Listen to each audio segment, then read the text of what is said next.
යාළුවනේ ලංකාවේ දැන් තියෙන රස්නේ ගැන අමුතුවෙන් කියන්න ඕනේ නෑනේ. දවල්ට විතරක් නෙවෙයි රෑටත් ගෙවල් ඇතුළේ ඉන්න බැරි තරමට රස්නේ. ගොඩක් අය කරන්නේ ෆෑන් එක දාගන්න එක. හැබැයි රස්නේ වැඩි වෙලාවට ෆෑන් එකකින් ඉන්නෙත් ගිනි රස්නේ හුළඟක්. ඇයි මෙහෙම වෙන්නේ? AC එකක් නැතුව ගෙදර ඇතුලේ උෂ්ණත්වය සෙල්සියස් අංශක 4-5ක් අඩු කරගන්න විද්‍යාත්මක ක්‍රම තියෙනවා කියලා ඔයාලා දන්නවද? අද SL ස්කිල් මාස්ටර් එකකින් මම කියලා දෙන්නේ රුපියල් 1000 ගණන් කරන්ට් බිල ගෙවන්නේ නැතුව ඔයාගේ ගෙදර කූල් කරගන්න පුළුවන් ප්‍රායෝගික තාක්ෂණික රහස් කිහිපයක්. වීඩියෝ එක අන්තිම වෙනකම් බලන්න. මොකද මේ දේවල් ගොඩක් අය දන්නේ නැහැ. රස්නේ එන විදිහ සහ වහලේ රහස. The Science of Heat.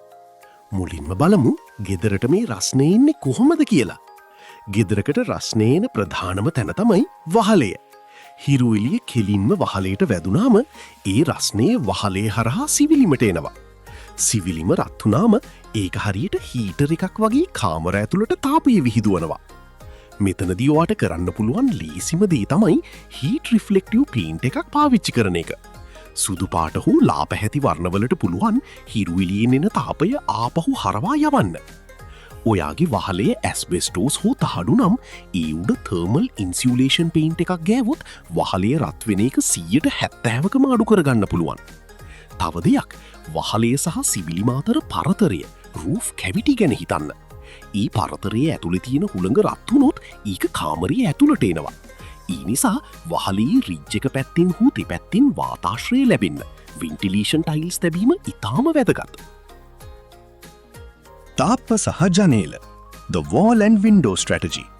ගොඩක් අය හිතන්නේ රස්නේ ඉන්නේ වහලෙන් විතරයි කියලා. නෑ. හවස් කාලයේදී බටහිර පැත්තින් තියෙන තාප්පවලට වැදෙන අවුව නිසා තාප්පේ රත් වෙලා ඒ රස්නේ රෑ 10-11 වෙනකම් ගේ ඇතුළට එනවා. මේකට විසඳුම මොකක්ද? Vertical Gardens. රස්නේ වදින තාප්පේ පැත්තේ පැලවැවීම හෝ වැල් වර්ග යැවීම මගින් තාප්පේ රත් වීම විශාල ලෙස අඩු කරන්න පුළුවන්. Curtains and Blinds. දවල් කාලයේදී අවුව වැටෙන ජනේලවල රිදි තිර කර්ටන්ස් වහලා තියන්න. හැබැයි මතක තියාගන්න තද පැහැති රිදි වලට වඩා ලා පැහැති රිදි තාපයේ පළවා හරිනවා. Cross ventilation. උදේ කාලයේදී ගෙදර ජනේල ඔක්කොම ඇරලා තියන්න. හැබැයි දවල් 11න් පස්සේ එළිය රස්නේ වැඩි නම් ජනේල වහලා තිර රිදි දාලා තියන්න. ආපිට හවස 5න් පස්සේ ජනේල අරින්න. මේකෙන් ගේ ඇතුලේ හුළඟ සංසරණය එයා සර්කියුලේෂන් වෙනවා.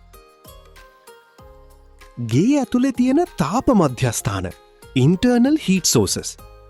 යාළුවනේ ගේ ඇතුලේ අපි පාවිච්චි කරන සමහර බඩුත් ගේ රත් කරන්න උදව් වෙනවා. incandescent bulbs. අර පරණ කහපාට බල්බ් පාවිච්චි කරනවා නම් ඒකෙන් ලොකු තාපයක් පිට වෙනවා. ඒ වෙනුවට LED පාවිච්චි කරන්න. LED රත් වෙන්නේ හරිම අඩුවෙන්. electronics.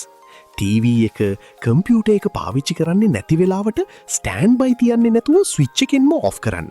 මොකද ඒවයි සර්කිට් රත් වීමෙනුත් කාමරයේ උෂ්ණත්වය වැඩි වෙනවා. කුකින්. දවල් කාලයේදී ගේ ඇතුලේ උයන පිහින දේවල් කරනවා නම් කුස්සියේ තියෙන රස්නිය මුළු ගේ පුරාම යනවා. ඒ වෙලාවට කුස්සියේ එක්සෝස්ට් ෆෑන් එකක් දාන එක හෝ ජනේල ඇරලා තැබීම අනිවාර්යයි. ලංකාවට ගැලපෙන ස්වභාවික AC ක්‍රම The Mastery Tips. දැන් මම කියන්නම් මගේම ටෙක්නිකල් ටිප්ස් කීපයක්. වතුර ඉසීම. හවස 5ට විතර ගෙදර වටේ තාප්පවලට සහ මිදුලට වතුර ටිකක් ඉසින්න. ඒකෙන් පරිසරයේ සිසිල් වෙලා රැට ගේ ඇතුළට එන හුළඟ සිසිල් වෙනවා. Humidity control. ගේ ඇතුලේ තෙතමනය වැඩි නම් අපිට වැඩියෙන් රස්නිය දැනෙනවා. Sweating. ගේ ඇතුලේ ගොඩක් පැල වර්ග තියෙන එක දවල්ට හොඳ වුණාට රැට ඒකෙන් තෙතමනිය වැඩි වෙන්න පුළුවන්. ඒ නිසා ඒ ගැනත් සැලකිලිමත් වෙන්න. Exhaust fans. ඔයාගේ ගෙදර සිවිලි මූඩ රත් වුණ හුළඟ එළියට යවන්න එක්ස්ට්‍රැක්ට් ෆෑන් එකක් සෙට් කරන්න පුළුවන් නම් ඒක තමයි හොඳම විසඳුම. රත් වුණ හුළඟ උඩට යන නිසා ඒක එළියට දැම්මම යටින් සීතල හුළඟ ඇතුළට එනවා. ඉතින් යාළුවනේ AC එකක් නැතුවත් තාක්ෂණිකව හිතුවත් අපේ ගේ සිසිල් කරගන්න පුළුවන් විදිහ දැන් ඔයාලට තීරෙනවා ඇති. මේ ක්‍රමවලින් 2-3ක් හරි ඔයා අදම උත්සාහ කරලා බලන්න. කරන්ට් බිලත් ඉතිරි කරගෙන සුවදායි විදිහට ඉන්න මේක ලොකු උදව්වක් වෙයි. මේ වීඩියෝ එක වටිනවා කියලා හිතෙනවා නම් ලයික් එකක් දාන්න. ඔයාගේ අදහස් කමෙන්ට් කරන්න. තාක්ෂණික දැනුමෙන් ඔයාගේ ජීවිතේ ලේසි කරගන්න SL Skill Master subscribe කරලා තියාගන්න. මම තවත් මෙවැනිම වටිනා වීඩියෝ එකකින් හමු වෙන්නම්. ජය වේවා.